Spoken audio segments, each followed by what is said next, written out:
Last class we are discussing regarding the acute complications of peptic ulcer, that is perforated peptic ulcer. Okay, আমরা perforated peptic ulcer, what is perforated peptic ulcer and what the problem it creates, up to this we have discussed. Am I right? G sir. সেখানে ছিল important তিনটা জিনিস, the stages of chemical peritonitis, stages of reaction and stages of bacterial peritonitis, এবং আমি আশা করব তোমরা এটা already পড়ে কমপ্লিট করে ফেলেছো। Now what is a hypocritic ফেসিস, একটা ক্লিনিক্যাল ফিচার থাকে যেটাকে আমরা বলি যে যদি feeble and 3D pulse, cold peripheries, dehydrated patient, toxic, withdrawn in cheeks, the tongue is dry and coated but with bright eyes, এটাকে আমরা বলি হিপোক্রেটিক ফেসিস। এখানে কিন্তু একটা ইম্পর্টেন্ট থিং, দ্যাট ইজ তার চোখ দুটো কিন্তু জল জল করবে, দ্যাট ইজ ব্রাইট আইজ। এবং তার পিকচারটা তোমরা আমি তোমাদেরকে দেখিয়েছি, পিকচারটা বইতে আছে, তোমরা দেখতে পাবে। Now regarding the classification, perforation may occur in small bowel, that is called small bowel perforation. The perforation may occur in large bowel perforation. Okay, perforationটা যখন whatever the situation perforation happens, if the toxic materials or obnoxious materials may spread throughout the peritoneal cavity, that is এটাকে আমরা বলছি free perforation. আবার sometimes এই perforated ম্যাটেরিয়ালগুলো একটা omentum বা others জিনিসের ভিতরে কনসিল্ড হয়ে থাকতে পারে, একটা কনফাইন্ড হয়ে থাকতে পারে, দ্যাট ইজ কল্ড আমরা কন্টেইন পারফোরেশন বলছি। সো তোমরা জানো দুটো জিনিস, যে there may be small gut perforation and there may be also large gut perforation. Here is a picture, ulcer lies in the lower end of the stomach, clear? তো পিকচারটা দেখো, এটা লোয়ার এন্ড অফ দি স্টমাকে একটা ulcer আছে, ছবিটি আগেও তোমাদেরকে দেখিয়েছি। আর যদি তখন তোমরা when you will be in ward, যদি আমাদের কোনো অপারেটিভ পেশেন্ট থাকে, obviously I will see this thing in living body. Now how you will diagnose a case of perforated peptic ulcer? তোমার কাছে পেশেন্ট এসে তো never he will say that যে madam I have got perforation in the small bowel or large bowel, ঠিক আছে? সে কিছু symptom তোমাকে বলবে, যে সিমটমগুলো দেখে আমাদেরকে ধরতে হবে যে হ্যাঁ he has got the perforation. তারপরে সে কিছু সিমটম, দ্যাট ইজ দ্য কমপ্লেনগুলো বলবে, then you have to find out, or that is you have to perform the physical examinations and the physical এক্সামিনেশনের ফাইন্ডিংস অ্যান্ড তার কমপ্লেন টু মিলায়ে তোমার ভিতরে একটা ধারণা জন্মাতে হবে যে what disease he or she is suffering. Thereafter, for the confirmation of your idea, you must need some investigations. Then you should be sure that our patient is suffering from such problem. Then you should have to choose the treatment modalities. Okay. So now, regarding the history, first of all, when a patient came to you, then you should have to take the history, and in history you must have to search for the age of the patient, because আমরা আগে তোমাদেরকে বলেছি যে পারফোরেশনটা কোন কোন এজে বেশি হয়, ঠিক আছে, এবং কেন বেশি হয়, ঠিক আছে? এক গ্রুপ ইয়ঙ্গার এজ গ্রুপের ভিতরে পারফোরেশন হচ্ছে, আবার লেট এজ গ্রুপের ভিতরে পারফোরেশন হচ্ছে যারা এনএসআইডি ইউজার্স। ওকে, যারা এইচ পাইলোরি ইনফেকশন থাকছে, লং ডিসপেপসিয়া থাকছে, এই গ্রুপের পেশেন্টের পারফোরেশন হবে, এরা হচ্ছে তোমার আর্লি এজ গ্রুপের। সো তোমাকে পেশেন্টের এজটা সম্পর্কে তোমাকে খেয়াল করতে হবে। তারপরে patient obviously telling you that যে madam I have got a pain in abdomen. এবার পেন সংক্রান্ত তোমাকে সব কিছু জানতে হবে, when it starts, how it spreads and what is the nature of the pain. এই তিনটা জিনিস তোমাকে জানতে হবে, কখন ব্যথাটা শুরু হয়েছে, কোথা থেকে শুরু হয়েছে, এখন সারা পেটে আছে কিনা, এবং পেনের ক্যারেক্টারটা কী। ওকে, পেশেন্টের সাথে এই পেনের সাথে হিক্কাপ আছে কিনা, তারপরে তার কোনো ক্রনিক হিস্ট্রি আছে কিনা, যদি তার কোনো মানে লং টাইম অফ ডিজিজের কোনো প্রিভিয়াস হিস্ট্রি থেকে থাকে কিনা, সেটা তোমাকে তো জানার চেষ্টা করতে হবে। সে কোনো রিসেন্ট ট্রমা অ্যাবডোমেন হয়েছে কিনা, পেটে কোনো আঘাত পেয়েছে কিনা সেটা জানতে হবে, এবং পাশাপাশি whether he is a regular user of NSAID or suddenly he used NSAID followed by development of abdominal pain এটা হয়েছে কিনা। অনেকে সাইলেন্ট আর ডিসপেপসিয়া আছে অনেক দিন ধরে, কিন্তু সে হঠাৎ করে কোনো কারণে ব্যথার ওষুধ খেয়ে ফেললো, কোনো পিপিআই বা অ্যান্টি আলসার ড্রাগের কভারেজ ছাড়াই সাডেনলি কিন্তু পারফোরেশন হতে পারে। তো সেই জন্য তোমাকে এনএসআইডির হিস্ট্রিটা তোমাকে নিতে হবে, তাহলে এই হিস্ট্রির কিছু কিছু পয়েন্ট থেকে তোমাকে হেল্প করবে এই পয়েন্টগুলো to reach in a diagnosis. Now regarding the examination প্রথম কথা হলো যে you have to assess the patient's general appearance. এটা কিন্তু যে কোনো পেশেন্ট তোমার কাছে আসবে, when you are a doctor, তখন যে পেশেন্টই তোমার কাছে আসবে, first of all you have to assess the patient's general examination. আমরা যদি পেশেন্টের মুখের দিকে তাকাবো না, আমরা চোখের উপরে পর্দা দিয়ে রুগী দেখবো, কান দিয়ে শুনবো, লিখবো, it is not a procedure to make a diagnosis. In each and every patient তোমাকে তার পেশেন্টের জেনারেল অ্যাপিয়ারেন্সটা তোমাকে ভীষণ রকম ইনফরমেটিভ, সো এটা দিকে তোমাকে খেয়াল করতে হবে। আচ্ছা, আমরা জানি যে পারফোরেশনের পেশেন্টটা কেমন থাকে, ইল লুকিং অ্যান্ড অ্যাংশাস। পেশেন্ট খুব অ্যাংশাস থাকবে এবং ইল লুকিং থাকবে। একটা পেশেন্ট হাসি খুশি ভাব নিয়ে তোমার কাছে এসে বললো, madam I have got a pain in the abdomen, তোমার কাছে কিন্তু তখন দেখছো যে পেশেন্টটা জলি আছে, নর্মাল অ্যাপিয়ারেন্স আছে, he should not have a perforation. এটা তোমার মাথায় আসতেই হবে, কারণ পারফোরেশন হলে যে সিভিয়ার অ্যাগোনাইজিং পেন হয়, তাতে কোনো মানুষের পক্ষে ইজি মুড এবং জলি মুড থাকা ইজ নট পসিবল। সো তাহলে তার অ্যাপিয়ারেন্সটা তোমাকে দেখো প্রথম ইন্ডিকেশনটা দিবে। এরপরে আসো কি, examine the abdomen for any external signs of injury, abrasion and or ecchymosis. কারণ আমরা ইটোলজিতে আগে পড়েছি abdominal trauma may create perforation, clear? তো এখন যে পেশেন্টটি তোমার কাছে এসেছে, যে সবই যে তোমার due perforation complication of peptic ulcer disease নিয়েই যে আসবে, ইট ইজ নট দ্যাট। পারফোরেশনের পেশেন্ট তোমার কাছে আসবে, and whatever may be the cause. তাহলে তোমাকে সেইটাই যদি তোমার মাথায় থাকে যে হ্যাঁ আমার কাছে যেটা পেশেন্ট এসছে যে পারফোরেশনের সিমটম আছে, তাহলে অন্য কোনো শুধু পেপটিক আলসার ডিজিজের কমপ্লিকেশনের বাইরেও আরও যে সমস্ত এটোলজিক্যাল ফ্যাক্টরগুলো আছে সেগুলো নিয়েও সে আসতে পারে। That is why you must have to observe you examine the external signs of injury, abrasion and or ecchymosis on his abdomen. Now, third thing ki, observe the patient's breathing pattern and abdominal movements with breathing, and note any abnormal distension or discoloration. তাহলে তোমাকে next thing observe করতে হবে যে পেশেন্টের breathing প্যাটার্নটা কেমন। আমরা জানি যে আমরা পেশেন্টের নর্মালি যে ব্রিদিংটা কি, থোরাকো অ্যাবডোমিনাল না অ্যাবডোমিনো থোরাসিক, কোনটা? Sir thoraco abdominal. ওকে, তাহলে এখানে তাহলে থোরাকো অ্যাবডোমিনাল। এই পেশেন্টে কি হচ্ছে, অ্যাবডোমিনাল ডিস্টেনশন হচ্ছে, অ্যাবডোমিনের মাসেল গার্ড হচ্ছে, সো দ্যাট তার অ্যাবডোমিনের মুভমেন্টটা স্টপ হয়ে যাচ্ছে। তাহলে ব্রিদিং প্যাটার্নটা তোমার চেঞ্জ হয়ে যায়। Thoraco abdominal pattern of normal breathing is lost here, ঠিক আছে? তারপরে অ্যাবডোমেনটা তো নর্মালি থাকে কি, আমাদের অ্যাবডোমেন থাকে অলমোস্ট আমরা স্কাপয়েড শেপে পাই, কিন্তু এখানে থাকবে অ্যাবডোমিনাল ডিস্টেনশন থাকবে। আর ডিসকালারেশনটা আমরা কখন পাবো, যদি কোনো ইনজুরি থেকে থাকে তাহলে সেই জায়গাটায় আমরা ডিসকালারেশন পেতে পারি, otherwise we will not get the discolouration of the abdominal ওয়াল।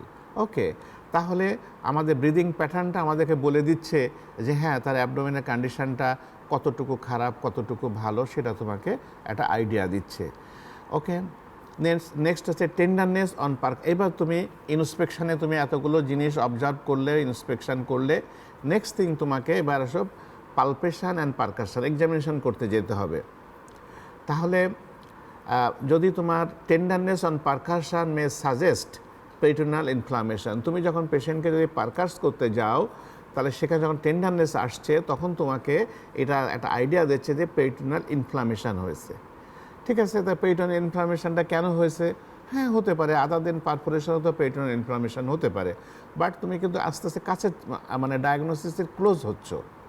তাই তুমি ধারণা করলে যে পেরিটোনিয়ামের ভিতরে ইনসাইড দ্য পেরিটোনিয়াম এমন কিছু ঘটেছে যে পেরিটোনিয়ামটা বিকেম ইনফ্লেমড। নাও বাউল সাউন্ড তুমি অসকালটেশন করতে যাও, বাউল সাউন্ড আর ইউজুয়ালি অ্যাবসেন্ট। যে বাউল সাউন্ড যখন পাচ্ছ তখন তোমার ধারণা হয়ে গেল যে হ্যাঁ অবশ্যই সেখানে পারফোরেশন হয়ে গেছে। এখানে আরেকটা জিনিস আমরা একটু মানে জেনে রাখো তোমরা, যে bimanual vaginal and pelvic examinations may help in ascertaining conditions such as acute appendicitis, ruptured ectopic and perforated acute diverticulitis. কেন এইগুলো হলে পেলভিসে কালেকশনটা বেশি থাকে এবং সেক্ষেত্রে যদি বায়োম্যানুয়াল পার ভ্যাজানাল এক্সামিনেশন করা হয় তাহলে দেখা যাবে যে উপরের পেটের চাইতেও আপার অ্যাবডোমেন লোয়ার অ্যাবডোমেনে একটা আমরা অ্যাকোমোলেটেড জিনিস আমরা ফিল করতে পাচ্ছি। তাহলে এটা একটা ডিফারেন্সিয়াল ডায়াগনোসিসের মধ্যে তো আমরা এটা আসে আগে যেহেতু আমরা বলেছি অ্যাপেন্ডিক্স পারফোরেশন করলেও অ্যাকুট পারফোরেশনের সিমটম নিয়ে অ্যাকুট অ্যাবডোমেনের সিমটম নিয়ে পেশেন্ট আমাদের কাছে আসে। ডাইভার্টিকুলাইটিসও পারফোরেশন হতে পারে, ঠিক আছে। রাপচার্ড ওভারিয়ান অ্যাবসেস অথবা প্রেগনেন্সি যদি হয় সেক্ষেত্রেও কিন্তু এরকম সিমটম আসতে পারে। সো তাহলে এটাকে ডিফারেন্সিয়াল ডায়াগনোসিস এক্সক্লুড করার জন্য এটাও চিন্তা তোমাদের মাথায় রাখতে হবে। দেখো হিয়ার এই যে পিকচার, একটা লেডি তার পারফোরেশন হয়েছে, ধরে নিচ্ছি আমরা, তার গালে থার্মোমিটার দেওয়া হয়েছে, টেম্পারেচার 100 ডিগ্রি ফারেনহাইট প্লাস। আচ্ছা, তাকে এনজি সাকশন দেওয়া হচ্ছে, তারপরে অ্যান্টিবায়োটিক্স দেওয়া হচ্ছে, আইপি ফ্লুইডস দেওয়া হচ্ছে, কিন্তু অ্যাবডোমেনটার ডিস্টেনশনটা একটু কমেছে এনজি টিউব দেওয়ার পরে, কিন্তু অত বেশি কমে নাই।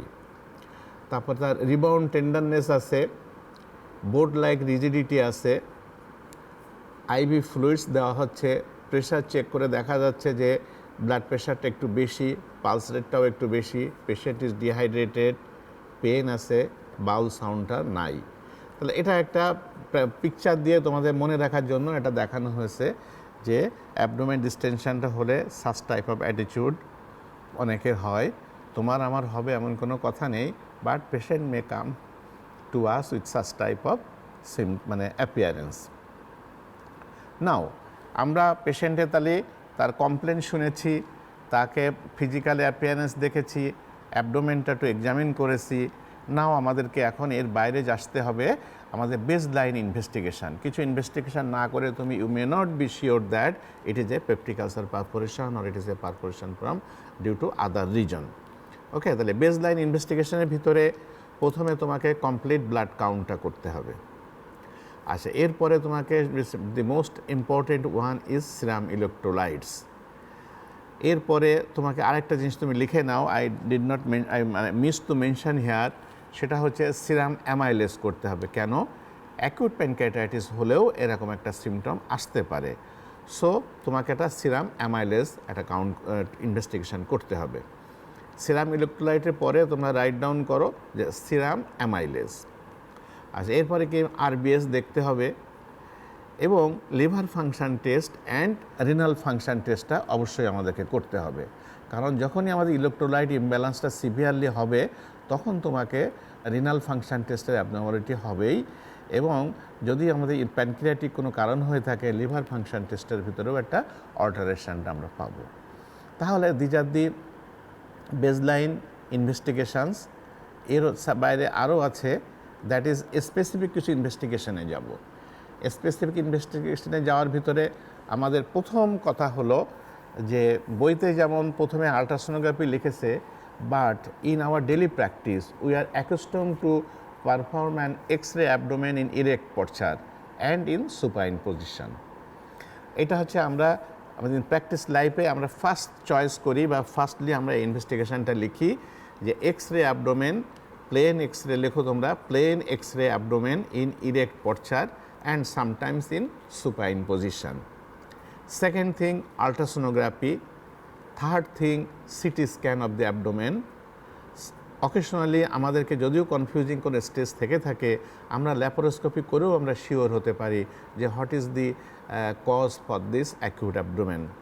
তারপরে আমরা পেরিটোনিয়াল ডায়াগনস্টিক ট্যাপ করতে পারি, পেরিটোনিয়াল ফ্লুইড নিয়েও আমরা বায়োকেমিক্যাল টেস্ট করেও অ্যাসেস করতে পারি, পেরিটোনিয়াল ল্যাভেজ দিয়েও আমরা ডায়াগনোসিসে হেল্প করতে পারি, and fine catheter peritoneal cytology, এই টার্মসগুলো তোমরা জেনে রাখো, বাট এগুলো হয়তো তোমাদের লাইফে কখনো করার সুযোগ ঘটবে না। আমরা অ্যাকিউট অ্যাবডোমেনের ক্ষেত্রে X-ray abdomen, ultrasonography, CT scan, these are the must things which may help you to establish বা টু কনফার্ম ইউর ডায়াগনোসিস। যদি সেখানে কোথাও কোনো ডেলিমার হয়ে যায় বা কোনো ওরকম প্রবলেম অ্যারাইজ করে, কনফিউশন থেকেই যায়, then you have an option for a laparoscope. ল্যাপারোস্কোপটা তুমি আমলিকাল পোর্ট দিয়ে ইন্ট্রোডিউস করলে অ্যাবডোমিনাল কন্ডিশনটা তুমি নিজের চোখে লাইট দিয়ে দিয়ে দেখে আসতে পারছো। ওকে, তাহলে এর বেশি তো আর লাগার কথা নয়। তারপরেও যে পেরিটোনিয়াল ডায়াগনস্টিক ট্যাপ করা যেতে পারে, পেরিটোনিয়াল ল্যাবেজ নেওয়া যেতে পারে, ফাইন ক্যাথেটার পেরিটোনিয়াল সাইটোলজি করা যেতে পারে, এগুলো অপশন আছে। You may have the idea in your mind. Okay, here is a picture.